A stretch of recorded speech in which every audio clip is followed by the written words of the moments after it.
पाकिस्तान के प्रधानमंत्री शहबाज शरीफ और सेना प्रमुख जनरल आसिम मुनीर ने हाल ही में अमेरिकी राष्ट्रपति डोनाल्ड ट्रंप को एक अनोखा तोहफा भेंट किया। एक लकड़ी का बॉक्स जिसमें पाकिस्तान के दुर्लभ और मूल्यवान खनिजों के नमूने थे। ये मुलाकात 25 सितंबर को व्हाइट हाउस में हुई, जिसमें उपराष्ट्रपति जेडी वेंस और विदेश मंत्री मार्को रूबियो भी मौजूद थे। इस घटना ने न केवल कूटनीतिक चर्चा को हवा दी, बल्कि पाकिस्तान के आर्थिक भविष्य को लेकर शहबाज शरीफ के बड़े दावों को भी सुर्खियों में ला दिया। व्हाइट हाउस द्वारा जारी तस्वीरों में जनरल आसिम मुनीर लकड़ी के बॉक्स को खोलकर ट्रंप को खनिजों के नमूने दिखाते हुए नजर आए, जबकि शहबाज शरीफ मुस्कुराते हुए खड़े थे। इस बॉक्स में तांबा, सोना, लिथियम और दुर्लभ मिट्टी के तत्व यानी रेयर अर्थ मिनरल्स जैसे एंटीमनी और टंगस्टन के नमूने शामिल थे। ये तोहफा पाकिस्तान की उस महत्वाकांक्षी योजना का प्रतीक है जिसमें वो अपने विशाल खनिज भंडारों का उपयोग कर आर्थिक संकट से उबरना चाहता है। हालांकि सच्चाई इसके विपरीत कुछ और नजर आती है। अब हाल ही में इस्लामाबाद में आयोजित पाकिस्तान मिनरल्स इन्वेस्टमेंट फोरम में शहबाज शरीफ ने दावा किया था कि पाकिस्तान के पास $6 ट्रिलियन मूल्य के खनिज भंडार हैं।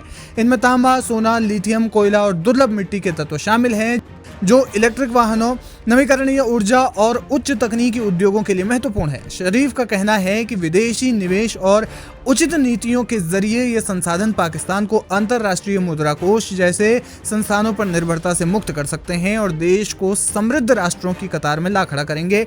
लेकिन ऐसा लगता है कि शहबाज शरीफ सिर्फ ख्वाब देख रहे हैं। ऐसा इसलिए क्योंकि वे जिन रेयर अर्थ मिनरल्स की बात कर रहे हैं उनमें से ज्यादातर हिस्सा बलूचिस्तान में है, जहां विद्रोह की आग न सिर्फ सुलगी हुई है बल्कि पाकिस्तानी सैनिकों को उस आग में जला भी रही है। हाल के समय में पाकिस्तानी फौज पर बड़ी संख्या में हमले हुए, जिनमें दर्जनों सैनिकों की मौत हुई। बलूचिस्तान के कोने कोने में पाकिस्तान के खिलाफ विद्रोह की आवाज गूंज रही है और इस विद्रोह को दिखाने के लिए वे आए दिन हमले भी करते रहते हैं, वो भी पाकिस्तानी फौज पर, उनकी चौकियों पर या अन्य सुरक्षा बलों पर, जिनमें घात लगाकर हमले, बम धमाके, आईडी ब्लास्ट समेत तमाम तरह के हमले शामिल हैं। जिन रेयर अर्थ मिनरल्स की बात शहबाज शरीफ कर रहे हैं उनमें से 70% हिस्सा यानी कि आधे से ज्यादा हिस्सा बलूचिस्तान प्रांत में स्थित है, जहां लंबे समय से विद्रोह का स्वर गूंज रहा है। रेकोडीक प्रोजेक्ट, जो तांबा और स्वर्ण का एक प्रमुख स्रोत है, वो भी बलूचिस्तान में ही है। इस इलाके में बलूच लिबरेशन आर्मी जैसे विद्रोही समूह विदेशी निवेशकों और परियोजनाओं, खासतौर पर चीन की बेल्ट एंड रोड इनिशिएटिव से जुड़े प्रोजेक्ट्स पर हमले करते रहे हैं। पहले भी ये चीजें होती थी, अभी भी हो रही है, संभव है कि आगे भी होते रहेंगे।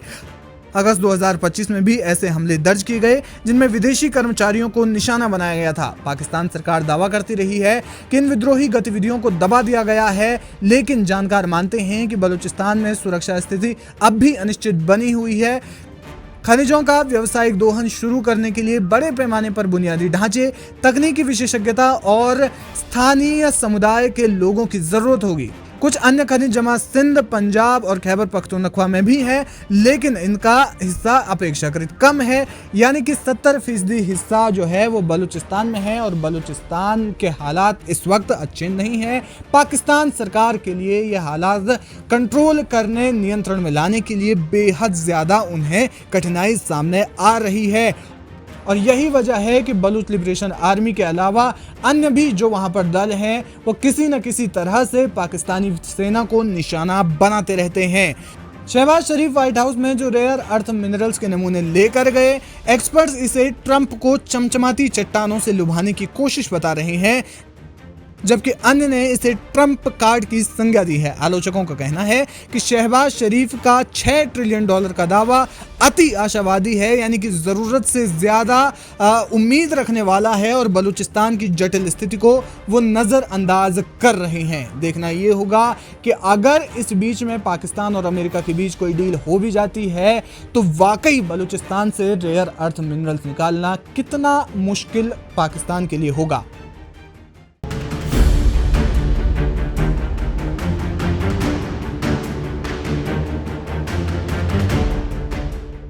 संयुक्त राष्ट्र महासभा के सत्र के दौरान संयुक्त अरब अमीरात के विदेश मंत्री शेख अब्दुल्ला बिन जायद और इजरायली प्रधानमंत्री बेंजामिन नेतन्याहू के बीच एक बैठक हुई। इस बैठक ने मिडिल ईस्ट में शांति प्रक्रिया को नई दिशा देने का संकेत दिया।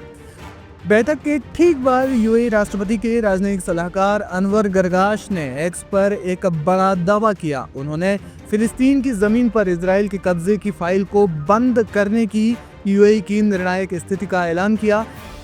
यानी इजराइल अब फिलिस्तीन की धरती पर कब्जा नहीं करेगा। जी हाँ, ये बयान न केवल अब्राहम समझौते को बचाने का प्रयास है, बल्कि गजा में लगभग 2 साल पुराने युद्ध को समाप्त करने और पश्चिमी तट यानी वेस्ट बैंक पर कब्जे की योजनाओं को रोकने के लिए वैश्विक दबाव का प्रतीक बन गया है। अमेरिकी राष्ट्रपति डोनाल्ड ट्रंप ने भी इस मुद्दे पर सख्त रुख अपनाते हुए कहा कि वो इजराइल को वेस्ट बैंक पर कब्जा करने की अनुमति नहीं देंगे। ये बैठक न्यूयॉर्क में यूएनजीए के साइडलाइंस पर हुई, जहां यूएई पक्ष से शेख अब्दुल्ला बिन जायद, यूएई की राज्य मंत्री लाना जकी नुसैबह और इजराइल में यूएई के राजदूत मोहम्मद महमूद अल खजा उपस्थित थे। इजराइल की ओर से प्रधानमंत्री बेंजामिन नेतन्याहू ने भाग लिया। यूएई के विदेश मंत्रालय के आधिकारिक बयान के अनुसार चर्चा का केंद्र गजा में खूनी संघर्ष को तत्काल समाप्त करने, स्थायी युद्ध विराम सुनिश्चित करने और बिना रुकावट मानवीय सहायता पहुंचाने पर रहा। शेख अब्दुल्ला ने जोर दिया कि सभी बंधकों और कैदियों की रिहाई के साथ ही वैश्विक उग्रवाद से निपटने के लिए संयुक्त कार्यवाही आवश्यक है। अनवर गरगाश ने अपनी एक्स पोस्ट में लिखा, शेख अब्दुल्ला बिन जायद ने बैठक में फिलिस्तीनी भूमि पर इजराइल के कब्जे की फाइल को बंद करने के लिए यूएई के निर्णायक स्थिति व्यक्त की। ये बैठक गजा में युद्ध को समाप्त करने और एक स्थायी युद्ध विराम पर पहुंचने के अंतर्राष्ट्रीय प्रयासों के समर्थन में एक साहसिक कदम है, जो मानवीय त्रासदी को समाप्त करता है और शांति के मार्ग को मजबूत करता है। उन्होंने इसे साहसिक कदम बताते हुए कहा कि ये गजा युद्ध को समाप्त करने, मानवीय त्रासदी को रोकने और शांति के मार्ग को मजबूत करने के अंतर्राष्ट्रीय प्रयासों का समर्थन करता है। यूएई की स्थिति 2020 के अब्राहम समझौते के बाद दोनों देशों के मजबूत संबंधों के बावजूद आती है, लेकिन गजा युद्ध ने तनाव बढ़ा दिया है। यूएई ने पहले ही चेतावनी दी थी कि वेस्ट बैंक पर कब्जा अबू धाबी किसी भी कीमत पर बर्दाश्त नहीं करेगा। दूसरी ओर अमेरिकी राष्ट्रपति डोनाल्ड ट्रंप ने अरब और मुस्लिम देशों के नेताओं के साथ एक बंद कमरे की बैठक में इजराइल को वेस्ट बैंक कब्जाने से रोकने का वादा किया था। 25 सितंबर को जारी बयान में ट्रंप ने कहा था कि मैं इजराइल को वेस्ट बैंक पर कब्जा करने की अनुमति नहीं दूंगा, बहुत हो गया, ये अब रुकना चाहिए। माना जा रहा है कि गजा युद्ध को लेकर इजराइल और अमेरिका अब भारी दबाव में है और यही वजह है कि यूएई के साथ मीटिंग के बाद जिस तरीके से यूएई राष्ट्रपति के सलाहकार ने खुले शब्दों में ये कहा है कि इजराइल अब वेस्ट बैंक पर कब्जा नहीं करेगा।